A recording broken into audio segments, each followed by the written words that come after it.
Hello, Nomads, and welcome to our catch-up episode for January of 2024. We're going to catch up on what we've been playing, what we've been watching, what we've been, reading. Sometimes we throw some books in there. Who knows? Who knows what we're going to get into? But we are the Nomads of Fantasy, a mostly weekly video game, movie, show, where we make every universe our home. With me, I have Brandon. We are all stories in the end. Did you just make that up? That was beautiful. Moving. Oh, I got one. Okay, all right. Let's hear it. Let's let it rip. Dave, also, I have with me. All we are, dudes, is dust in the wind. Was it Bill and Ted's? It is Bill and Ted. I just watched that. That was good. And Excellent Journey or Oh, yeah. Which First one. Excellent. Okay. Yeah, excellent I haven't adventure. seen Bill and Ted's in a long time. yeah, it's was a a kid. trilogy now. Baby That's Keanu, right. too. That's right. I forgot they made a new movie. That's crazy. But yeah, I'm your host, Eric. I don't have a fancy quote prepared, but both of your guys' quotes were very moving. So I hope you all enjoyed those. Usually we don't have quotes for these catch-ups, but I really appreciated the work you put into that, fellas. So before we get into all the stuff, what we've been doing over the past month or so, I'll throw it over to Dave real quick. Give us an update on the schedule of what we have coming up. Yep. Next week, first half of February, we are watching Old Boy. One of Eric's recommendations. One that I literally know nothing about. I feel Could like be about an old boy. What's the last about a young man thing that I have recommended to us? I feel like I don't have that. Haven't usually had animes any. or Yeah, something. animes. Maybe an indie game or two. But yeah, it's nice to have a movie recommendation that neither of you have seen. Usually, I'm the one who hasn't seen it. So this will be fun. Yeah, I'm curious. I know nothing. So you seem very pumped about it. So I'm always. I am. always I up for a don't. new ride. I don't want to overhype it, but we'll see. We'll see It what is happens. one of the greatest movies of all time. ever made. After that, we are going to watch Green Knight towards the end of the month. One of Brandon's recommendations that he watched part of on an airplane, and it was just so Yep. The enrapturing best that- way to watch a movie on an airplane. Yep. And that one, I literally know that could be the fourth Shrek movie for all I know. Sure. Could be Green Knight. So, It's true. I don't yeah, know anything we'll about be that one either. dipping into February. So yeah, we got some interesting stuff coming up these next couple weeks, and hopefully some Twitch stream Fridays. Oh yeah, Get some of those in. that's right. Every Friday, that's been at least the cadence for the past couple weeks. We've been doing streams on Fridays over at twitch.tv/nomads of fantasy. Yeah, it's been fun. Just getting together, playing some whatever we feel like playing. You know, it could be last week we played PalWorld for a little while, threw in some Rocket League. We've played some Mario Kart. Dave and I did some GoldenEye online, which was fun. So yeah, Did you really? yeah, that was actually pretty fun. Controls were so bad. It made Yeah. me So wanna bad, yeah. throw my controller.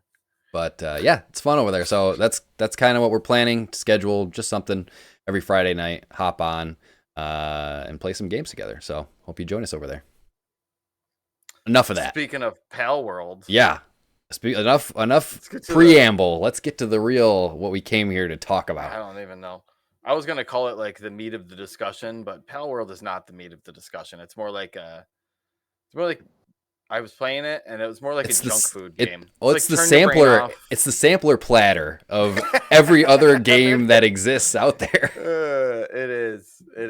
I guess I don't have a thing pulled up here, but It's- it's essentially what like a Survival, Survival crafting. Survival game. Yep. Pokemon. Brandon's favorite genre. Yep. Absolutely. Oh, boy. Yeah. While I mean, they talk about this game and gush about it, I was playing it with them and not really enjoying it. But if anybody knows me, I don't like this genre. Every time I play Valheim or Lego Fortnite survival shit, not for me. But it's okay. I do appreciate some of the things they did with at least this take on this genre, specifically how you were capturing these pals, these animals out there, Mm-hmm. and then you can make them kind of like your workers at your Make base. them your They can build slaves. Right. First, you beat the shit out of them, and then you Yes. throw them into an egg, take them captive, and then It's just like Pokemon too. You wear them down, you beat them up, and then you make them fight for you. It's like dog fighting, you know. You throw a thing in the air, it sucks them in, and it closes in, and then it disappears, and then they are captured. Totally Pokemon ripoff. It's this, yeah. Absolutely. It's the same as Pokemon, but Yeah, It's- I heard you can see that immediately, but once I started playing it and I saw some of the menus, I'm like, oh, they ripped off a lot more than just Pokemon. well, you were saying Arc too, right? They lifted a lot of stuff The from there. the leveling system and learning the technologies, that whole thing is like they didn't even change the UI on it. Like they kept the same UI as they have in Arc too. Like I noticed dudes, a ton of Breath of the Wild inspiration as well, and like mainly a lot of the menus and even the font is like eerily similar to like Breath of the Wild, and the music as well, like that twinkly like piano music is sprinkled throughout there. So all of that being said, I had fun when we played this game. You know, it's a typical crafting survival loop where you're building up your base, you're upgrading your base, you do have goals to work towards. You know, there's these factions throughout the world that you are supposed to defeat or whatever. We only played a couple hours on stream, but we kind of got to the point, well, I did anyways, like to the end of the tutorial where you're supposed to fight the big like main first boss. So yeah, I had fun with it, and I think, like I said, like Brandon said, the PAL capturing is actually, it feels good.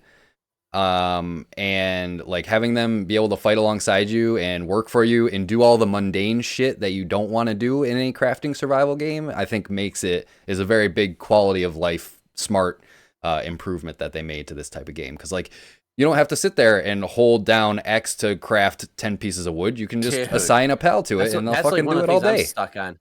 Yeah, how can you enjoy a game where it's, I need rocks, there's a rock, and you take out your tool and then you hold down a button and you just watch a hand whack away, and I'm like, how is this fun in any way? You could just explain to every first-person shooter too, like, oh, there's a guy I have to kill. I point the thing at the guy and I shoot the guy. At least it's every video. If you want to be reductive, that's every video game. Health and no, just because I'm holding the button down is nothing like Halo. There's no way. Just describe same thing. No, I have not. No, get out of here. But like seriously, I do appreciate that they did that, because that to me is always a buzzkill. Not enough for me to enjoy the game because the enemy AI is dumb. Just it's non-existent. Sure. It's just path enemies. They just stay in the same path. Doop. That's it. Nothing. It's also else, and if you get near them, maybe they attack you. It's worth noting this is still attack you. It's worth noting this is still early access, so like a lot of improvements could be coming down the line if they don't get shut down by a fucking Pokemon company or whatever. But yeah, they've got so many millions of downloads and players already that even if they do get sued by somebody, they'll just swap out the textures or swap out the models for the characters, and like this animal now looks like this one. Brandon and I and Brandon's nephew, we played together on stream. Dave, you didn't play with us, but I'm, as the resident crafting survival expert, I would like to hear your opinions on PalWorld. Well, it's not it's not redoing, like inventing anything. Like, you know, it's taking bits and pieces of other games from, you know, I saw a lot of Fortnite in there with like the animations on the look too, and like the art style kind of look. Yeah. So I don't know. It's not. That's why I called it like junk food, is because it's just kind of like the same mishmash of all these other games. Whereas if I'm gonna play a crafting survival game, I'd rather be playing Valheim or something like that. But my kid isn't super into Pokemon, so he's been into PalWorld. So I've just been kind of letting him do it, and I've just been kind of, you know, taking the controller when needed and, you know, capturing some guys. Also, they're playing with a 7-year-old. Makes me want to bang my face into a wall when I see their building. Yeah. They're like, I'll put a bench over here. I'll put a bench in the middle of this walkway over here. And then they're just like, the house is just a mess, and there's boxes in the middle of rooms. Give me the controller. Let me design this house for you. Just let me clean up after you. Just log in here and like align things so that everything's 90 degrees, and right. It drives me nuts. But no, it's not really inventing anything. It's not that's it's just kind of there. So I'll probably play it with my kid until he gets bored of it, and then poof, it's gonna go away, and maybe someday I'll get back into Valheim. But I enjoyed it. Like I does have said, all those I think it. same loops. I don't think I would ever. I don't know. I probably would never play this game by myself, but I had fun like playing with you guys. Like with Brandon, and even though he was hating it, I think that made it more enjoyable for me. Hearing him complain the entire time. Dude, like it's like the whole fast travel in the game drove me nuts. I couldn't believe what I was being told. So usually when you pull up a menu, there are certain access points that you have that you can click on and fast travel. To me, that means like I'm playing the game. I need to get back to a location. What is this, like 1985? No, it's modern day. You can just load that area up. Boom. All right, great. What does this game do? It makes no sense. So I'm out and about exploring, and it says you're running out of food. It's nighttime and you're cold. You got to head back to base. All right, well, there's a fast travel point next to the base. I pull up the menu. Get the fuck out of here. You can't travel back there. No, you have to walk all the way back. And then here's what it really does. I can fast travel to other places, but I have to be next to it. Yeah, you got to unlock the fast travel points. Yeah, you see, you've been playing Breath of the Wild for too long. I think you got the blinders on here. Yeah. I think you got the blinders on here because that's part of like the game design. Or Ubisoft games.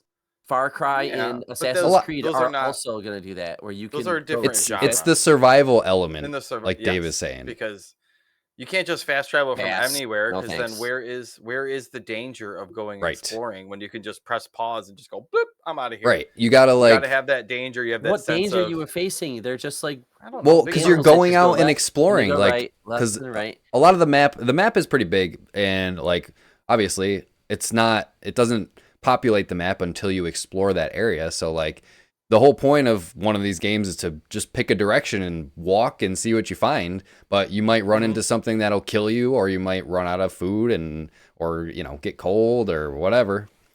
So that's the risk you're taking whenever you're going away from your base. Yeah. You got to be prepared. Because I'm playing Tears of the Kingdom, which is kind of a survival game in some ways, like you can be cold, you can be hot. Survival light. Don't lose your hearts. Yeah, but you're not going to starve. You can't have sleep deprivation or anything like that. But still, I think you're right, though. I think that's what my problem is. I'm playing a game that's a masterpiece. And then I play a game like PalWorld, and I'm like, this is a watered-down version of all those other games you're talking about. It's like it's not excelling at any of them. It's just kind of like a little bit of this, a little bit that. And I feel like jack of all trades, master of nothing. Master of cuteness. I agree with you there. Yeah, the pals are cute. What's cuter than a little lamb ball? And then you smack it in the face with a club and murder it. It's cute when the intro makes you have to capture 30 of those things, and there's only 10 in the area, so you got to wait for them to load. Oh, yeah, that's when you go exploring. Yeah, they're trying to get you to explore the world. Yeah, exactly. But then you find different pals that do different things. Like I captured a deer for the kid, and the deer chops wood for him automatically. And, yeah, the deer's sweet. My favorite was the fire fox. And you can craft a holster for it and basically use it like a flamethrower. You can pick it up and use it like a flamethrower. That was actually pretty cool. Yeah. Yeah, you were dominating. It's like way overpowered in the early game. You just melt things with that. Sam, that's the thing with playing with my kid is like he's not focused on like the loop of you got to craft to get the better thing, unlock the next thing to get the better thing. He just wants to wander around and. Dude, if I had this game as a kid, I would be doing the same thing. I would play it like a Pokemon game and just go out and want to capture the Pokemon. Collect them all. And just hang out in your town, village thing that you're making, and build your shit. So kids are lucky these days. If I had this game when I was a kid, I would shit bricks. Like this was good. Yeah, it just gets dropped on your lap for free, just out of the blue, right? Randomly. Game Pass one day. Oh, look at this shit. Fuck. And all they want to play is Roblox anyway. So right. Oh, Roblox, that's trash. I can't stand that. Yeah, talking about watered down games. That's a whole different conversation. Yeah. All right. Yeah, that's enough. I feel like that's enough PalWorld. It's fun, but I don't know if I'll pick it up again unless Go play Valheim. yeah. Yeah, my sounds like recommendation. Valheim's the better. There are other survival games you could play. I did like Yeah. the Pokemon catching mechanic felt pretty good. The Pokemon, I'm just calling them Pokemon because that's what they are. Straight But up. it felt like the actual mechanic of that felt good, and it felt like Right. the actual Pokemon company has attempted a couple of open world Pokemon games, They and might evolve the game. PalWorld feels way better than those games do. Like Right. they And they nailed the sense of capturing a Pokemon in an open world setting. So that is something that it has going and for having it. a great reason for it, like other than like using it to attack Exactly. or whatever. Like you're using it to do things at your base or whatever. So I agree. Like even I recognize that even though I don't like the genre, I do like that aspect. And they might be able to, if they don't get shut down or sued or whatever, they might just be able to grow off of that because it is Yeah. preview. You know, like they're maybe they'll be like, hey, like kind of like Fortnite, how that came out. It was supposed to be like a survival 4 versus whatever everyone game or something, right? hmm And they just threw in the battle royale version because of the success PUBG had, and they're like, hey, let's just throw it in here, you know? Yeah. And it did, and And it then blew up. boom. Became like one of the biggest games ever. So Yeah. See Yeah. what happens. See what happens with it. But see. yeah. What else we got, Brandon? What do you got over there? I know you said you got a couple movies to talk about. Yeah, I'll do Talk to Me. I saw Talk to Me. That's a movie that's been recommended to me. I've seen it on some lists. Came out I think a year ago. It's an Australian film. Oi. I Oi, would mate. put it under. Oi, talk to me. Right. All right. It's technically a horror movie. Okay. It's on the creepier side, but I wouldn't be like. I think most people could watch it if they can handle little horror. But it's really good. I can see why people liked it. So I'll give you the concept, and then I'll stop talking about this. But there's these teenagers. They're all Mhm. like in high school or whatever. They're all hanging out, and they catch wind of how one teenager, kind of like the bully, whatever outsider of the school, she has access to this hand, this really weird looking hand, and when they put it down, they light they light a candle, and then somebody sits down in a chair, and they're like tied down with bungee cords or whatever in front of everybody, and then Put their they hands on hold their the dick. hand. They hold the hand of this weird looking hand that they hold the hands with it, and then they say talk to me. Then um they see on in front of them, they'll see like a demon or a ghost or whatever. They'll see somebody that nobody else can see, but that person can when they're holding it. And then they say The person in the chair I is holding the hand yes. that's tied down. Yep. Okay. Yeah, they're like kind of bungee or whatever, all this stuff, but they hold the hand. They say talk to me. They see a ghost, they're introduced to a ghost only they can see, and then they're supposed to say, I let you in. That ends it. Siri sucks. I had Siri kick in on there. You hear me now? Oh, Yeah, was that you? So- You cut out? Okay, yeah. I thought that was Yeah, just on my yeah. end. No, anyways, so yeah. you Siri's hold trying to hands and talk to say- you. Right. You say talk to me, Hey Siri, talk and to then me. you say, I let you in, and then they get possessed. And you're only allowed to be possessed for like a minute. But the kids are all drinking and having fun while you're being possessed. And you like say things, you look across the room, you call things out, and they're all like, "Oh my god!" So they have access to ghosts or demons or whatever. And then I'd be pretty focused on that. That sounds pretty Right? serious. They're just We're drinking. gonna Make a summon we're drinking gonna game summon out a of it. demon. right, I'll and be that's over here playing GoldenEye. So it's an interesting concept because all these kids are doing something that you typically is like hidden or like I don't know, like they work their way to get to this thing and then they get possessed or whatever. This is like, hey, we just have this thing. We don't, some guy gave it to us and we just do it and it's fun. And they film each other and they just party while people take turns being possessed. But while you're possessed, you only for a minute and then you have to blow the candle out so that the thing leaves Mhm. and then you're back to normal. So obviously something happens when the main character Of course. is under. I won't reveal any of that, but the concept is that right there. I think that's different, refreshing for horror movies, and Yeah. it has a satisfying end. It's got a lot of heart to it. It's just a good movie, and it does a really good. I don't know. Teenagers are always unbelievable in the way they act in horror Right. movies. They do the dumbest possible thing to either get themselves killed or, Right. Yeah. So this seems like they're doing stuff that seems reasonable. Okay. Hmm. Like they're trying to keep it a secret of the thing that they are doing. Was So this on any streaming service? I saw an airplane. So The best way to watch a I saw movie. Talk to Brandon's Me watching Now all these on the airplane then I movies. watched Green. Yeah, then I watched Green Knight on the way back. But yeah, I watched it on an airplane. But I think it's on Amazon Prime. You might have to rent it though. Okay. Talk to Me, that was called, right? Talk to Me. Okay. Yep.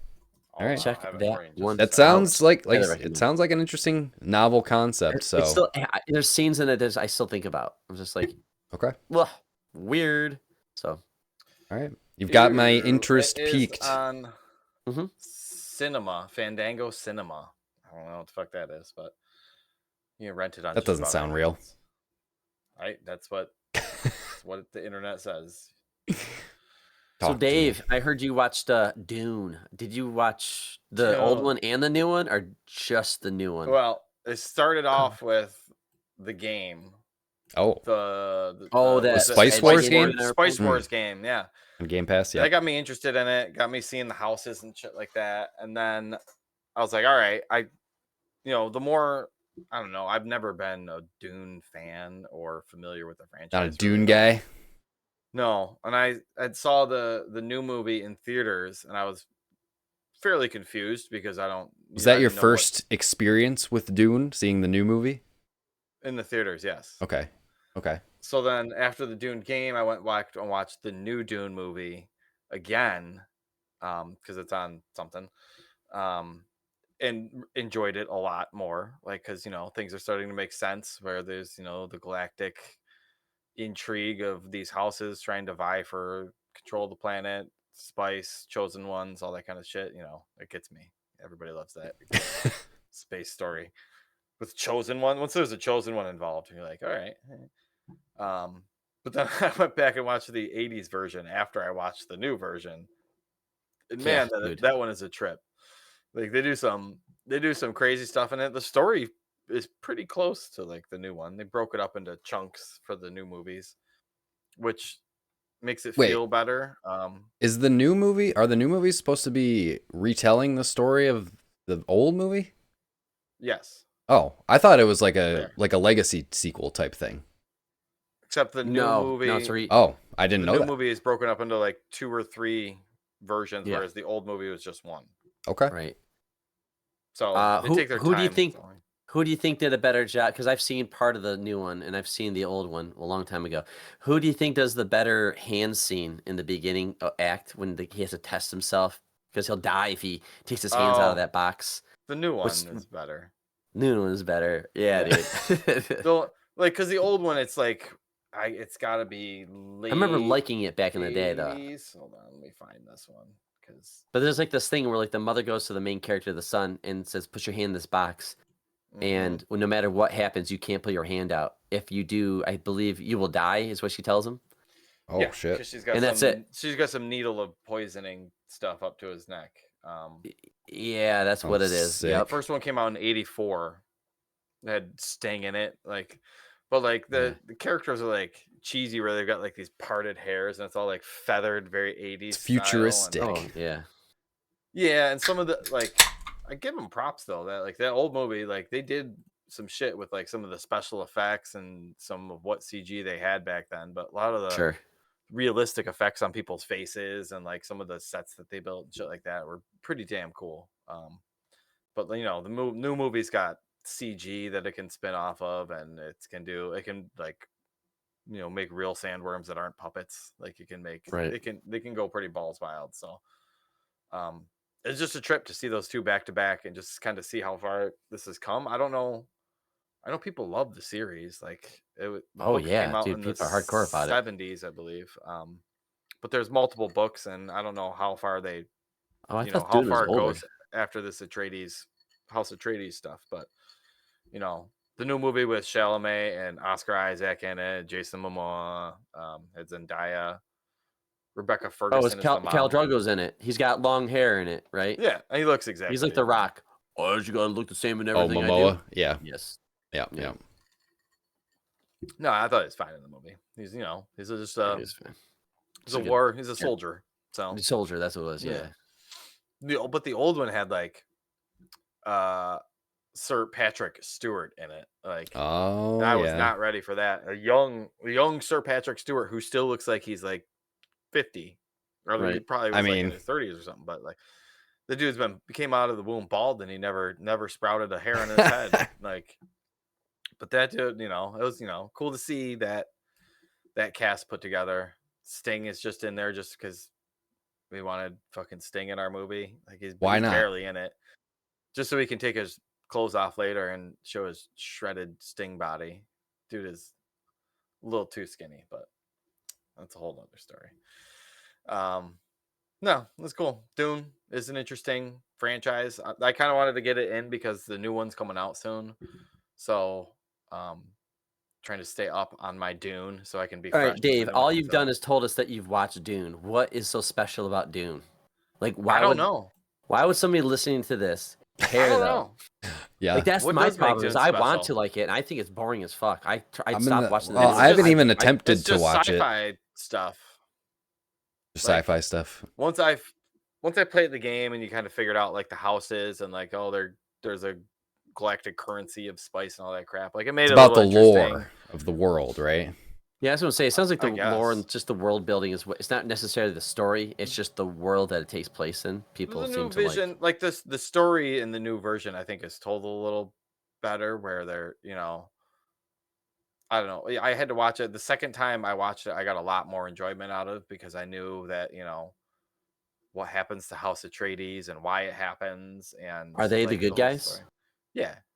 That's Oscar Isaac and Chalamet. They're the, what are they? Atreides. Yes, Paul Atreides. Who names their space kid Paul? Atreides. Like name him like Duke Laser Gun or something like that. But, no, I don't know what makes them special. I think it's just an interesting story. It's just like galactic. I don't know, galactic space houses fighting each other. I mean, with just, House, you know, it's just an like got a interesting little bit of story. that like Game of Thrones, like house rivalry type stuff. Right. Yeah, a little bit. I think the Well, only Game of I only Thrones know, has the like, same 2 or thing. 3 of the houses. But there's like betrayals. There's the like the witch or the king, the Ice King or whatever. I can't think of his name. Yeah. You know, coming. So like that keeps the story going. I don't Right. know what what is the urgency in Dune that's like I got to see how this resolves itself. Like what are we trying to do in the story? Well, Because when I I'm- watch it just seems like everyone's just meeting people, and then we're meeting people, and then we're meeting the Fremen, and then we're just meeting people. It's just like I gotta turn this off. I don't want to spoil anything, but like once you see what happens to House Atreides, you kind of want to see how that resolves itself. Essentially. That's what Okay. I'll really All right. So it's say. the fall of House Atreides, the good guys. Yeah, Okay. and how do they come back? How does the redemption arc go? How does Okay. Kind of like How do these Starks in big fucking Game of worms Thrones. come into play? You know, Okay. giant sandworms. Like that doesn't make sense. Like it's just sandworms. Whatever. I mean, Tatooine had those too. I know makes no sense. Tremors. They Makes no they sense. vibrate the sand, and that's how they get through it. Is they vibrate it, so it's like moving, and then they can slide through it. Sure. Sure. That's yeah. all. Side. They're space We'll worms. get to the Don't. science of Dune next. Yeah. Don't think about it too hard. Yeah, it's good. But no, that's all I got on Dune. All right. It's an interesting one.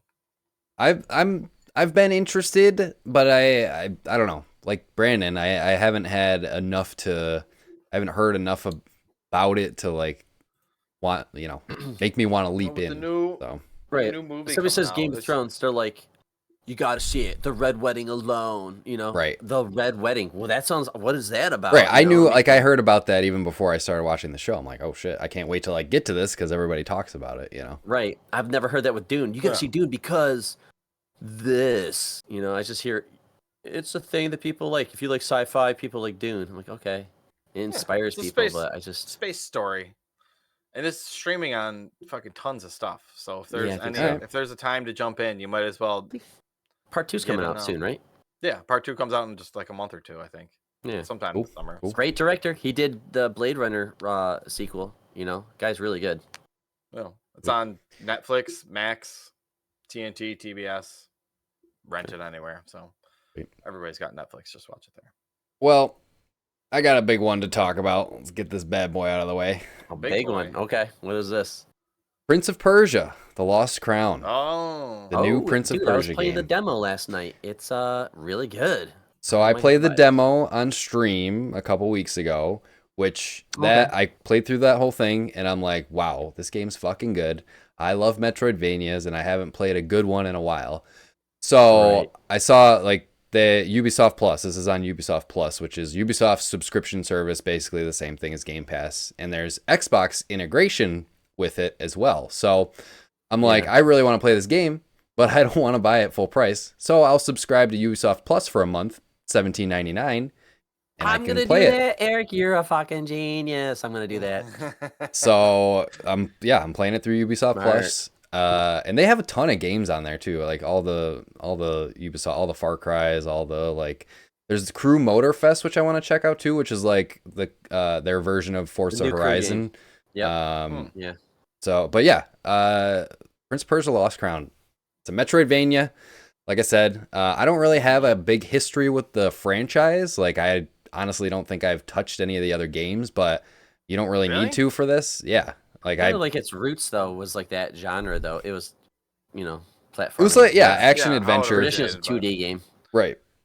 So but this is a very, very good Metroidvania. And they've made some very smart quality of life improvements to the genre. One of which being the ability to take a screenshot. It sounds simple, but it's actually really cool. They call it a memory shard.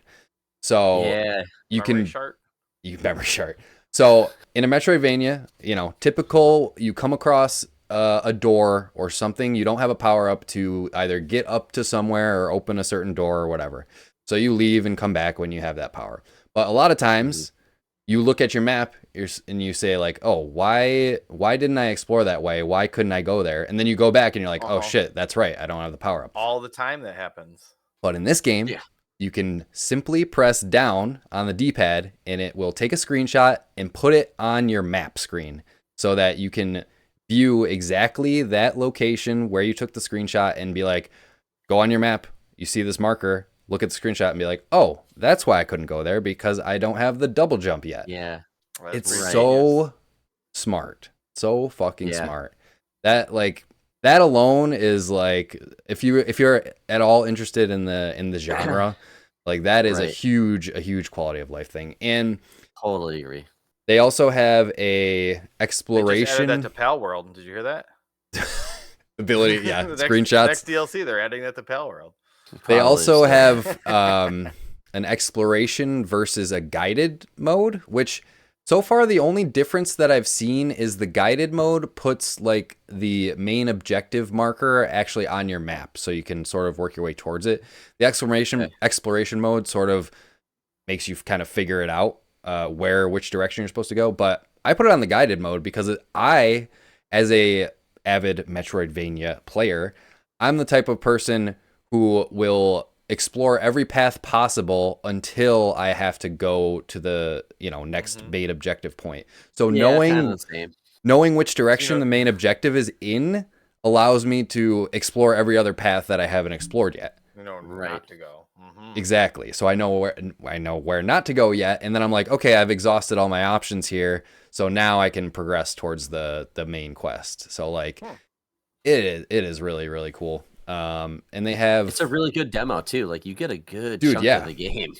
They give you some power-ups that you don't have like in the in the initial in the full game, like the air dash and stuff. So they give you a taste of some of the powers that you unlock in the main game. Like even obviously the whole thing with Metroidvanias is you start really underleveled, underpowered, and then you you build up your powers as you progress through the game.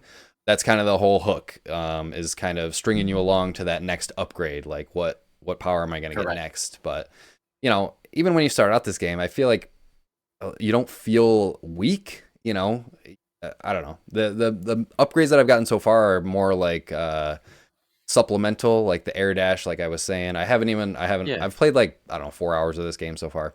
I haven't unlocked like the double jump yet or anything, but I feel like I don't really need it, which is like, I don't feel like I am, handicapped at all. It still feels really, really good to play. The movement, the combat, everything about this game is just super fun. The moment to moment is so good. And I feel like they have it paced out so well in Metroidvania between like the upgrades that you get. Cause it's at a certain point where I'm like, okay, I'm feeling like there's going to be, I need something else to pull me along. And like, just as I'm thinking that, the next thing happens, like I get a new ability or unlock something. So it's, it's paced really well. It looks really good. It feels really good. And if it you're looks a fan really of the good. genre, yeah. So the thing I really liked, other than it's buttery smooth and it hit, everything about it, just the parrying, jumping and off walls and all that stuff, great. The background, because I play a lot of these kind of games with my kids. We try them or whatever, brawlers or whatever, and I'm always looking at the background. And some games do it really well, and other ones just kind of have a generic. There's hills, there's a water in the background, some clouds, and that's it. This game, Static. The backgrounds are just there's parallax. It's exploring, just dynamic, animations going on. There's like a giant statue that you huge set pieces, together, and it's coming and like sounds like old God of Wars. It's like like a 2D God of War almost. Yeah, I can see that. But I just wanted to make a comment that like it's just when you're playing it in motion, because you might look at the pictures and be like, yeah, it looks fun. But when everything's moving, the parallax, I don't know. It just feels like I'm exploring in this Persian city. Yeah, this, dude. like medieval city or something like that. It feels so cool. I don't know. It feels samey and all that stuff. Some games can feel samey. Yeah. Like not these guys. Everything feels like it was handmade. Yeah, and that's even more prevalent in the main game, because there are distinct areas. Because there's the main like temple area, and then there's a forest area, and then there's like a library, and then there's the upper citadel. So, and all the environments look distinct from each other, right? Which is it's really cool. You guys are checking off all the boxes on my Castle Roy Metroidvania list. It's definitely. I don't know if either of you have played Metroid Dread, but I absolutely love that game. It was really good. It's like it's scratching that same itch, and I think like this game is even better. Like it feels. I think it's more fun. Once you get your hands on the controller, it's like wow, it feels amazing. Yeah, it's so fast. It's so snappy. You can control the character exactly how you want to. Like it feels so good. And like obviously Metroidvania lives and dies by the movement and the combat, and they've nailed both of those in this game. So totally agree. Everything about it is to the 2D too, because like I don't know, but when it first came out, it was like that 2D like flashback out of this world. Like those games were more like deliberate with like making sure you can make the jump and climb to stuff like that. And then what was it? PlayStation 2, I think Sands of Time came out. Mm-hmm. Yeah, and that one was like a big resurgence of Prince of Persia or whatever, and then they turned that into a trilogy or more. I don't know. It just seemed like the game Prince of Persia got real generic for a little bit, and now they're coming back with like they're reinvigorated. There hasn't been a Prince of Persia game for a while, right? I don't think it's been it's been a Assassin's Creed for a while. Far Cry and Assassin's Creed have been. They have that Sands of Time remake in the works, but they like rebooted it, and they started from like scratch, so that's not coming out for a couple years now. So like this I think this fresh is smart take on to get people, because this could have been an Assassin's Creed game. It could have IP wise, it could have been. To make this a Prince of Persia game, I think was a smart move, because it keeps another one of their IPs alive. Get it back out there, and this is like I wouldn't say it's a low budget because it's Ubisoft, but for them, it's one of their smaller efforts. It's a budget. It's if you buy it full price, it's $50. So it is and it'll be on lower sale priced soon enough. But I think it's a good move to get people interested in that franchise again.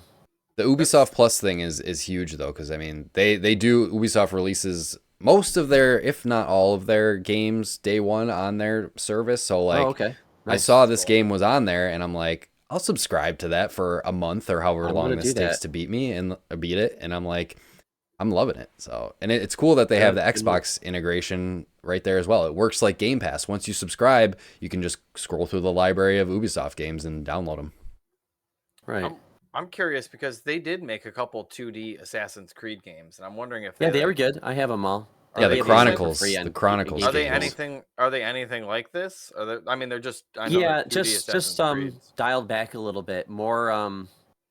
Realistic, I guess. Like More realistic. Just you're kind not of like. jump dashing del- and double jumping Do you, and shit like do you that. remember one of the first Xbox 360 games that was kind of like that genre, where it was a guy he like finds like an underground base, Shadow Shadow Complex. Complex. Shadow Thank Complex. you. They're I love more that like game. that. That was good. They're Shadow more like Complex that. is You're good, trying. yeah. You're not just going guns a blazing, bouncing around. You're more or less trying to be strategic. Okay.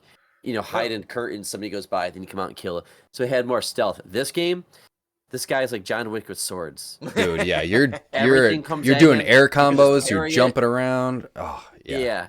You can get in and out. You can slide. It's That's just pretty you just sweet. feel like a badass. It's what he was saying about snappy. It's snappy. The game is just constantly. I can just do whatever. And like if you die, you start pretty much right where you left off. I think. Yeah, well, don't know. they have Yeah, the yeah. typical thing where like there's these trees which act as your points where you can restore Upgrade. health and save. So that's what you respawn at one of those trees if you die, which they're Yes. they're all around. Other Yeah. than it's really nice though. If you die on a boss, they don't make you go back to a tree. You can just retry right there. That is also That's cool. a really, really cool thing. Like, you can just hit retry because the bosses are tough. I've fought a couple of them already, and even some of the early bosses are tough. So like, Okay. I've had to try 2 or 3 times before I beat the boss, and like, if I had to go back to my last checkpoint and go all the way back to the boss, it would have killed the pacing of the game. And like, having that retry and restart right on the boss, because you know how it is. If you put the game down for a night and you come back to the boss the next day, you forgot their patterns, or but just restarting right away keeps you fresh, and you can just go right back into it. And yeah, it's That's great. nice. Do the bosses or anything? Do they use the background and like? Do they use the 3D depth, the Z? Not that I've seen so far. Everything's kind of on the same plane. It's on the same Okay. plane. Some like That's cool. vertical stuff too, but yeah, it's cool. Okay. And like once But the enemies will do that. Like the standard enemies, you'll be walking through like a temple, and then where we are, or right up close to the screen, you'll see them kind of like climbing out. that is and cool. then they working, and like that's pretty neat because they're closer to us and they work their way. But everything is ultimately going to be on that one plane. Mhm. Okay. But That's cool. they like I said, like when you play this game, they do a good job with the background and foreground, Yeah, making it just Man, feel 3D. man, much to play. it's good. Add it to the list. Yeah, that kind of pulled me off. I mean, I was sort of waning on Baldur's Gate as it was. Not that I am like done with that game by any means, but I was like, I wanted to take a break and get into something else, and this game has like reinvigorated me. Like, okay, yeah, I want to go back and play this like right after we're done. It's that kind of game that you just want to keep going back to. So Download the demo, Dave. Check it out. I think I got it downloaded. I just haven't. I good. saw you had the demo to Tekken 8, so I downloaded it and played the demo. That was the dumbest thing I've ever done in my life. That was on my. why was it People dumb? Giving that like, game like they should said I it's like talk a about this 9 out game? of 10 or something like that, and I'm like, I think they're talking Dude, about I love Tekken Tekken. because like the story, like I actually watched all of the cinemas about Tekken 1 through 7, and they give a short story Yeah, I about tried. what happened, and like they weren't. It's wild I get shit. so It's a confused wild about story. who's who. Mhm. it's And- just bad storytelling because it's that It's Japanese it's off the storytelling. wall. It's not. It's meant Off to the wall be. and generic Dude, writing, dude. That's how it's meant to be, though. It's meant to painful. be like completely over the top, just fucking batshit crazy. Right. I was getting kind of some graphics Dead are or not that Alive good. kind of vibes for it. So like, here's the American biker guy. Here's the chick Yes. country singer in a bikini. Here's the Right, dude. ninja that's got robot legs or some shit. Like, Exactly. I don't know. I think it's got that different for me wackiness to it. because I'm very nostalgic for Tekken. Because I've been I mean, playing. I played the fuck out of Tekken Tag in college. Dude, I played Tekken's Tekken 1 Those are and great 2 games. like on PlayStation. Like that was my Okay. shit. Like I was Yeah. into Tekken like when I was a kid. So I have more nostalgia for those characters, but I could see if you're not familiar Well, with the I don't- series. I heard but that I think it's if you got play good like Mortal, training. I heard that the training mode is really good, and I definitely need that because it gave me like a couple hints of like this is a charge meter, this is a heat thing, and I'm just pressing buttons. Yeah. I don't know what the fuck I'm doing. Like, I did the training. Yeah, you can learn some of the players, but like, dude, after playing Mortal Kombat 1, this is like I think a major step backwards in everything. A different kind of fighting know? game though. Mortal Kombat The 1's meant graphics to were- be cinematic and like, Sure. it's I don't know. This Tekken is more like a Evo type fighter, like a competition like fighting game, not like Hmm. not meant for scrubs what, like you. Eric? Like, Yeah, what are you saying? It's not meant Saying for Americans can't make fighting games? not meant for like the- casuals. I don't know. I'm just not like good the at fighting visuals games. on it. The visuals on it are pretty sweet. Like the cutscenes are like sharp looking. Like I don't really care about the story or anything, but like Now, I've watched some gameplay and it like looks when you're fighting, it looks sweet, like breaking Yeah. through stages, like floors and walls and transitioning to different areas. Like that shit's particle cool. effects all over, and your hands. There's lightning going around your hands, and there's snow coming down, and there's all sorts of crazy shit going on, which I thought was kind of. I didn't know why, how or why I couldn't things wait. were happening. But what annoyed me is this shit. If you do get the demo, is the game starts, you do the story, you start the opening cinematic, brings you into a fight, you do a fight, and then it goes to another cinematic, a really long cinematic, Uh-huh. builds up the story of the game, and then it's like, okay, go buy the game now. Like, it was. I watched all this thinking I was going to play one more thing. Nope. No, I wasted like one 8 match. minutes of my life watching this shit, and I'm like, what? Just like that? Yeah. It's like somebody stole your candy. I was just like, what the hell? And then looking at I like didn't- 64 gigs for this bullshit. For a demo? I didn't see what else was in the. Yeah. Damn. What else was in the demo? Was it like, can you do the training or the? There's 4 characters. You can 1v1? do arcade mode.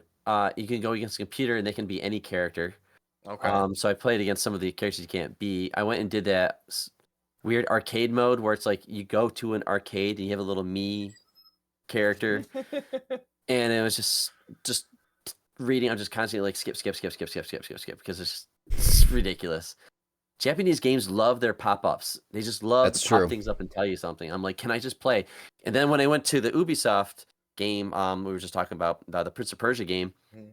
It's just like 3 things they talk about, and just go play, just Mhm. play, and I'm instantly playing. I'm like, this is a video game. One thing I will say Anyway. about Prince of Persia, the story is fine, but that's not why I'm there for the game. Sure, It's okay. it But serves its purpose. it's not why I'm playing that game. It's just No. it moves the game along, but it's nothing to Hey. write home about. Speaking of stories, so Wes Anderson came out with a movie last year Mm-hmm. called Asteroid City. I don't even know what it's about. I watched it with my wife, and I'm like, what did we watch? What was that? It made absolutely no sense. It's very artsy. Most Wes Anderson movies. I haven't- I'm not a- I don't I'm think not a I've big seen Wes it. This Anderson have a guy. story though. This I don't think I've seen Made a no sense. Wes Anderson movie. I don't think I've watched any of them. So, like, the Royal Tenenbaums was like the first one I saw, and it's about a father who has these kids, and the family just doesn't. They kind of fell apart, but the father's dying, so they're all getting back together, and they're just you just seen a dysfunctional family trying to get their go through this part of their family's like a moment in their family, right? You have Life Aquatica, right? It's about a father and a son, right? And like showing him the life he's on and all that stuff, and so it's a bonding movie between the father and son. Asteroid City, I'm telling you, I have no idea what the story was. First off, it starts off fourth wall breaking. What you're about to see is a story, and blah blah blah. There's all these actors in it, and it's like black and white, and then they go into the movie Asteroid. Now we're gonna go check out Asteroid City. We go into Asteroid City. Now we're in the movie, and everyone's talking. Then it's very like Wes Anderson. Everyone's dead straight on with the camera. You got those colors everywhere, and everyone kind of talks weird and quick, and all that stuff. It's very Wes Anderson there, but still, like, none of these people are acting like real people. Like, none of this feels. You just didn't get it, man. I think you have to. I think you have to watch this movie twice. I think that's how this movie was designed. But it's just like at the end of the movie, my wife and I are like, "What the hell did we watch?" She's like, "I have no idea." I'm like, "I don't even know how to explain this story." I'm lost. So that's it. That's my review. That's my review. I don't know what this movie was about. I'm telling you. Please watch it. It's on Prime. It's on Amazon Prime. That doesn't make me want to watch it. Yeah.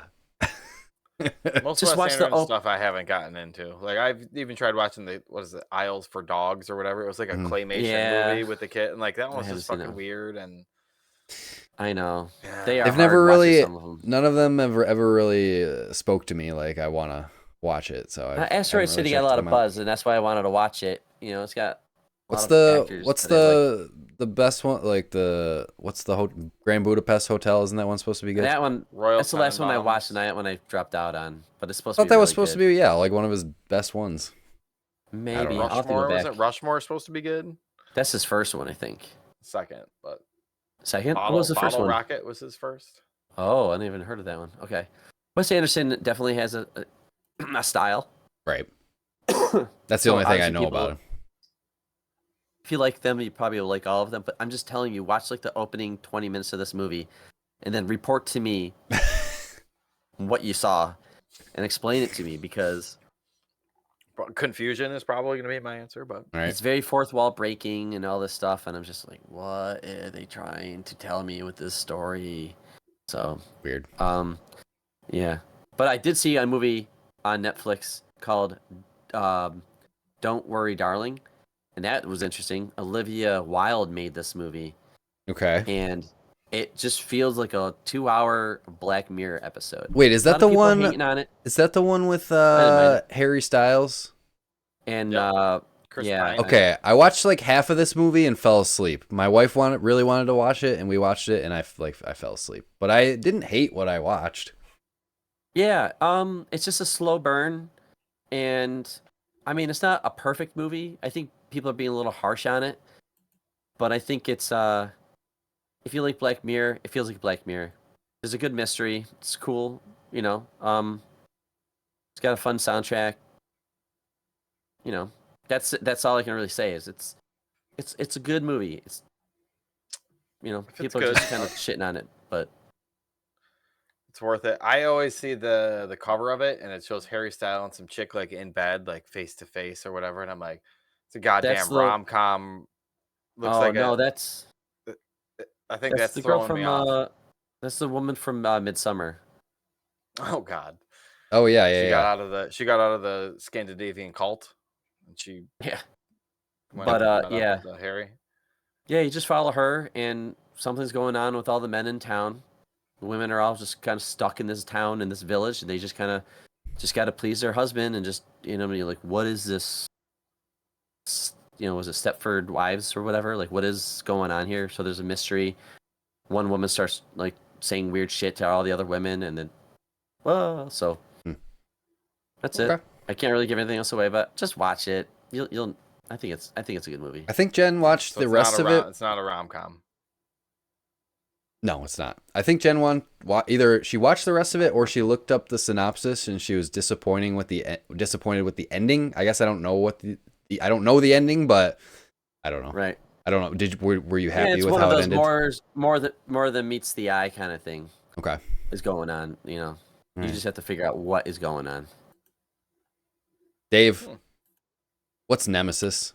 I got one last one. A couple of little guys, but let's see. Nemesis is a 2018. Do we got to do the board game theme song? So I was right. It is a board game. Board game time with Dave. I knew it. Brandon's gonna go get another beer. 2018. No, Brandon might actually like this one because I think this one Drinking water today. has some. This one has White some Bins. flexibility. Yeah. No, Was that a grapefruit? Tito's and ginger beer. It's the only one I like. Yeah, nice. I'll take a sip. I am so sorry, David. You're trying to tell us about a board game. Yeah. No, don't shit on it before you hear about and it. I might like this board game. So, if there is a board game that captures the movie Alien, this would be my recommendation because you play with a bunch of people. Like, we play with 5 people. You are all people waking up from hibernation on a spaceship. Fucking, there are aliens on this goddamn spaceship. They call them something else, but they look like the minions are big ass fucking guys that look like aliens. They have, little guys which are called, crawlers and larvae, and they face hug you and they can infect you like same shit as aliens. Yeah. Okay. So you and your 4 people or however many people are playing, you wake up from hibernation. You all have secret objectives that only you know. And your objective is to, get this thing on the card done and survive, essentially. They can range from like make sure the ship gets to planet Earth and destroy an alien, or like discover this certain thing about an alien and get the ship to Mars to quarantine it or something like that. So there's, a cockpit which can set the plane or the ship, no plane. Can set the ship to any places. There are engines that can check where you have to have 2 or 3 of the engines to actually have the ship go to where it needs to go. But some people may have a card or a mission that says like, hey, make sure the ship doesn't get to Earth and make sure player 3 dies. I knew I heard of this game. Isn't this the one that Among Us was inspired by? It could not quite. I thought it was. Among Us is more like werewolf. Oh, that's the one I was. Okay, yeah. But this one, like, because there can be some people may have to get to Earth, some people may be trying to get to Mars. So somebody may go to the cockpit and they look at the thing and they can see A, B, C, D, like what planet we're going to, and they don't tell anybody. Like you don't show it to people. You put it back down, and you'll be like, "Yeah, we're going to Mars," and then. Maybe somebody goes and checks it and maybe that person's fucking lying and they're trying to kill people or get something to Earth. So all the while you're trying to get around the ship without making noise. Because when you make noise, the aliens come, they'll come out of a fucking duct and you got to, try and fight them or kill them or, run away and or you can like shut doors on people. You can shut people into rooms. Like if you want to fuck them over, like it gets pretty intense. So it kind of is like an encapsulation of Alien, but the board is different every time, where like the tiles for each room have like supplies in them and you can search them for supplies and get ammo, get new guns, get all that kind of stuff. Everybody's playing a different class, where you're playing like the scientist, the soldier, the captain. Everybody's got their own special kind of moves that they can do. But it is it's hard as shit to win. And it is fun as hell to play with other people, especially like, the first time it may take a little longer because everybody's getting used to the rules and what you can do and stuff like that. But it's also kind of cooperative, kind of not cooperative, depending on what your mission is. Eric, you'll like it. It's kind of like a deck builder where you have like your deck of cards. I'm in. And you're playing cards. Certain card, it costs 1 card to move, or it costs 2 cards to move quietly, or something like that. Now you have me intrigued. One of my favorite parts about it is if you go into melee with an alien, you get like infection cards. And Brandon, you'll probably remember this back in the 80s, when they used to have like hidden quests, or like I don't know, they used to be like guides for games or whatever. They'd have text with like all that red gobbledygook over, and you'd get like a little red piece of like film or whatever, and you put it over decoder, and you could cipher it. Yeah. So every time you like run into aliens or you get slimed or something like that happens, you get infection cards, and they all have a little area on it that you can't read what's underneath it, so you can't play those cards or whatever. But you either have to go to like the medical station, and that lets you check your cards. You put them in like a little thing so you can read the card when it says either infected or it says like gobbledygook under there, so you can't tell. But if you get off the ship, like, hey, maybe you get into the hibernation pod, but you've got 2 infection cards and one of them says you're infected, so you're kind of fucked. So it's fun. It's got a lot of different cooperative and competitive different angles that you're taking with each other, where everybody's worried about what their one mission is on their card, and they're all sneaking around the ship and trying not to wake up the queen alien because she will fucking ruin your night. Sounds questions, sweet. comments, concerns? I want to play it. It is an interesting one. It's an expensive one. I think it's like $150 for like the base version of it. And then there are multiple versions of multiple expansions on it where you can swap out the aliens for a different alien race or whatever. There's another version of it where you are a ship docking with the ship from the first game to find out what happened to everybody on the ship. So it's taking it's like the aliens version. I don't know. It's a little weighty, but it's not something you'd play with the kids. Or how many hours does it take to play this game? 6. The site says 90 to 180, so hour and a half to 3 hours. I think we played with 5 people the other night, and it took like 4.5. What are the? But we were still learning a lot of the rules. And what are the win conditions, or the end? What ends the game? Well, the win is the card, but the ending the game, you can set the self-destruct on the ship, and you can blow it up, which everybody loses. You can get in escape pods, and you can jettison off the ship. Like, you can just get in the escape pod, shut the door, and just like fuck off everybody, and just like see ya, kick out of the ship. If you get your card done, you get the fuck out. Like, you don't worry about it if anybody else is. Hey, is Tommy okay over there in the medical bay? No, fuck Tommy in the medical bay. You get out unless your card says that that guy needs to win it, or you can get back into the hibernation pods. But can you help other players if you want to, or is it? I mean, you said it's semi cooperative. Yeah. Okay. So like cool. None of us took like cards that like, hey, you got to kill the other players that you're playing with, because you get to select 2 objectives. So we all were pretty normal.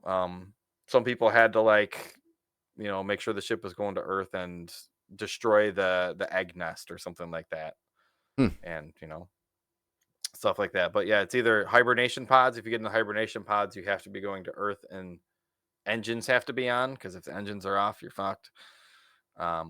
Self-destruct has to be off if you get in a hibernation pod, or else you're fucked. There's a lot of different tricky ways to get off the ship, but it's somebody eventually is gonna find out that they're gonna lose, and then they're just gonna go flip on the self-destruct just to be a dick and try and screw everybody else, so nobody wins, like that kind of stuff. Right. That's funny. That's fun. I'm sure it's cool. Fun. After you spend like a couple hours, you're really invested into this scenario. Yeah. Or like once you get to learn like as it starts to go around, once you start to learn how to use your cards and stuff like that, it speeds up a lot more. So if you're not learning it, I would say, those times are accurate. Definitely watch a video online before you play it, because that helps so much. Sweet. So board games are fun. Get more in there. But if anybody's looking for an aliens board game, this is my recommendation. So Nemesis. Nemesis. Yeah. Nice. All right. Well, you said you got a couple quickies, Dave. I got 2 more quickies. I know Dave or Brandon. No, I was just. I'm good. All right. I'm almost done with Squid Game. I don't know how anybody can say that that's better than Alice in Borderlands. That's what I'm saying. Blows the shit out of Squid Game. We got one or 2 episodes left. It's not.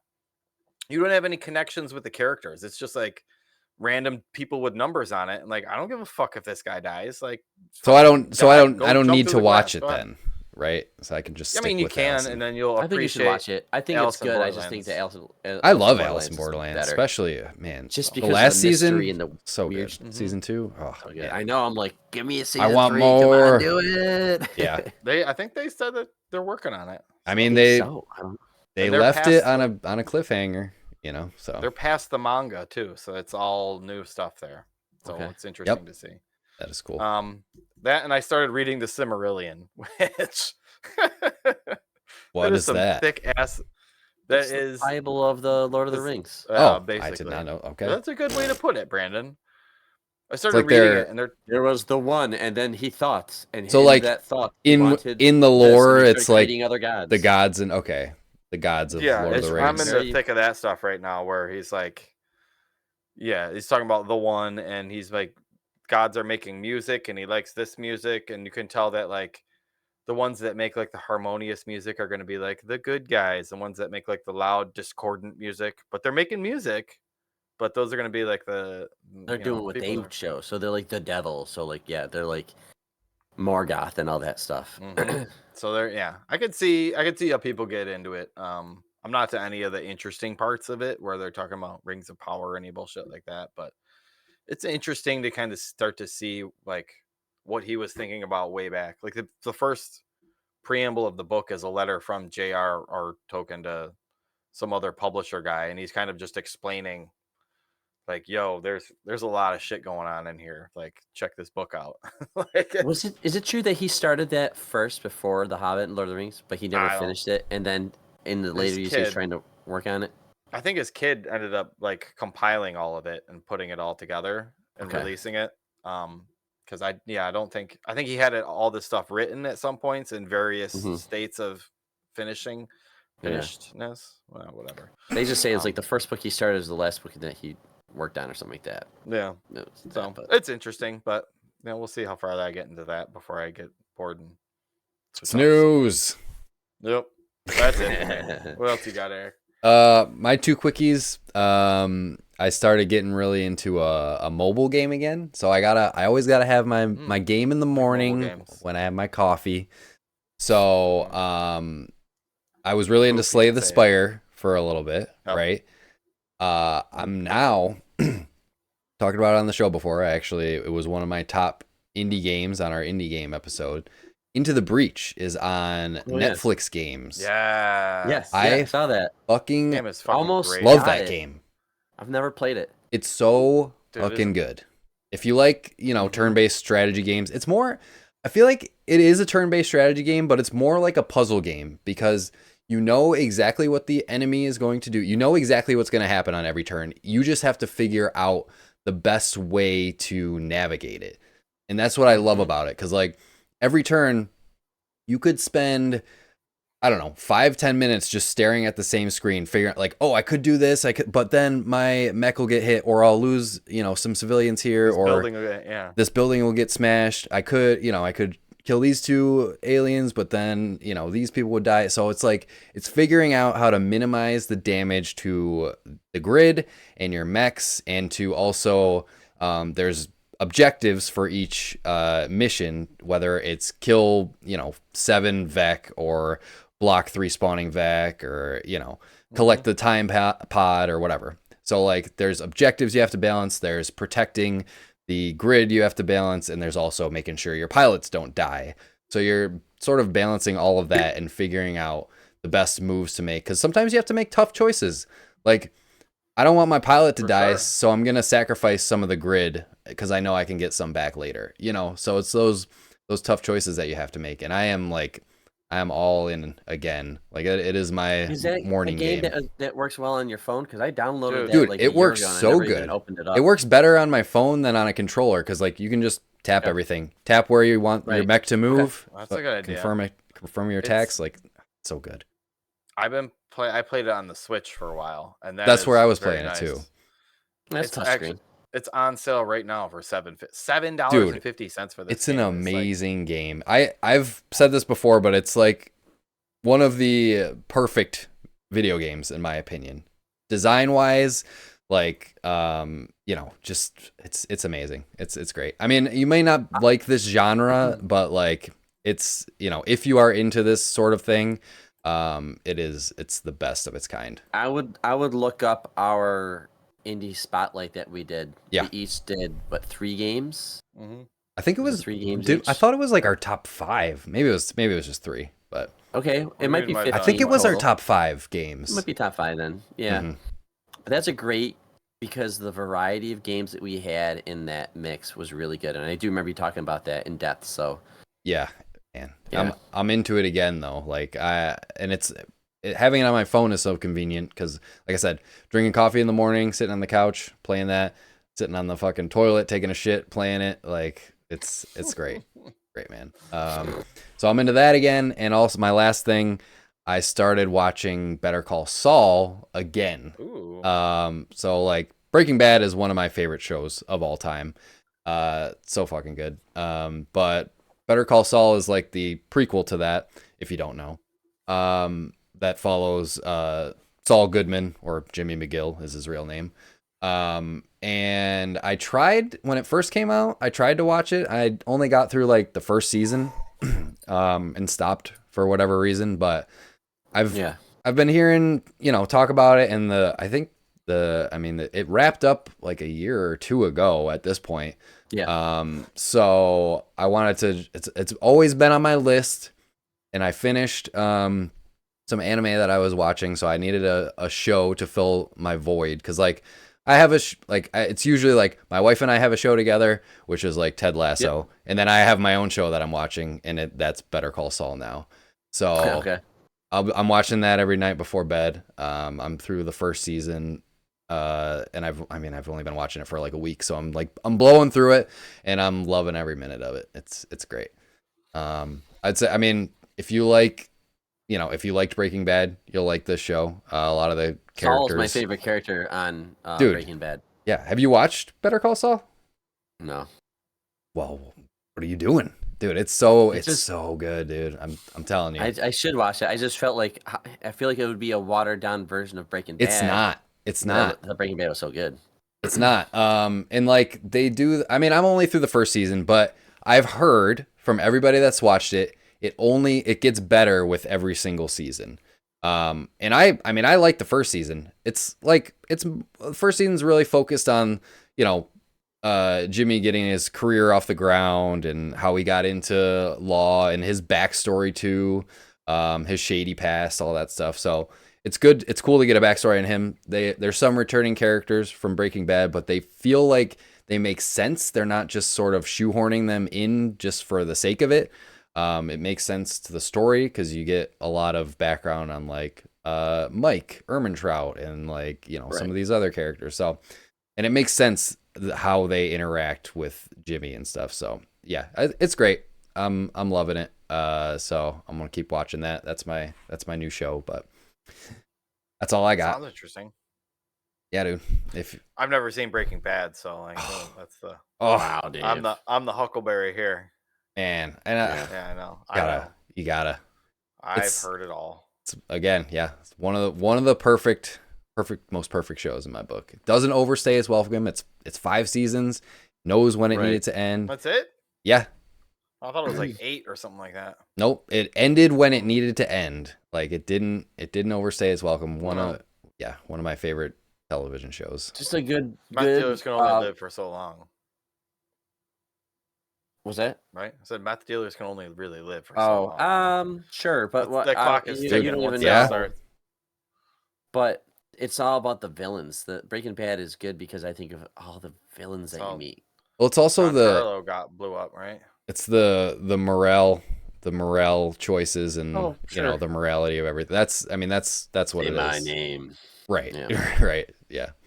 Good versus bad. What's, gray areas, what's drawing the line of, doing stuff for your family, or, what are you willing to do what are you really doing it for? Right, exactly. So, so it's good. It's good.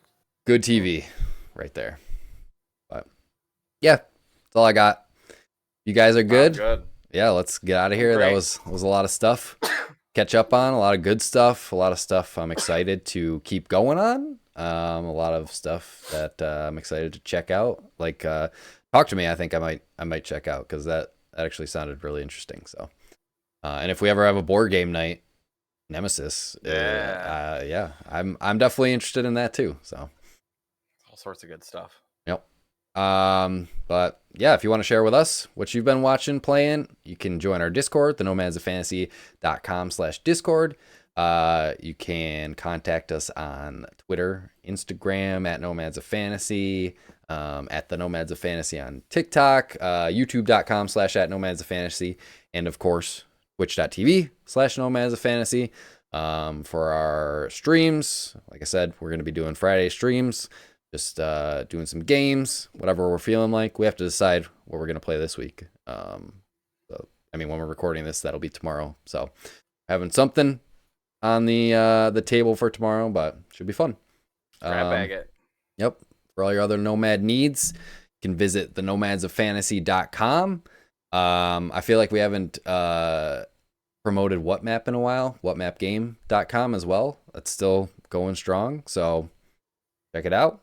If you like video game maps and guessing them. Other than that, and guessing. I like guessing. What map if you is like that? video games and you spend a lot of time looking at the maps, just trying to figure it out, it's deep down in your brain somewhere. Yeah, dude. And you probably experienced so many maps that if you go to this website, we're testing you to see. You think you know what map that is? Take a guess. You get like 5 or 6 guesses. Yep. Check it out. Whatmapgame.com. But that, we're out of here. As always, safe travels, Nomads. Peace out.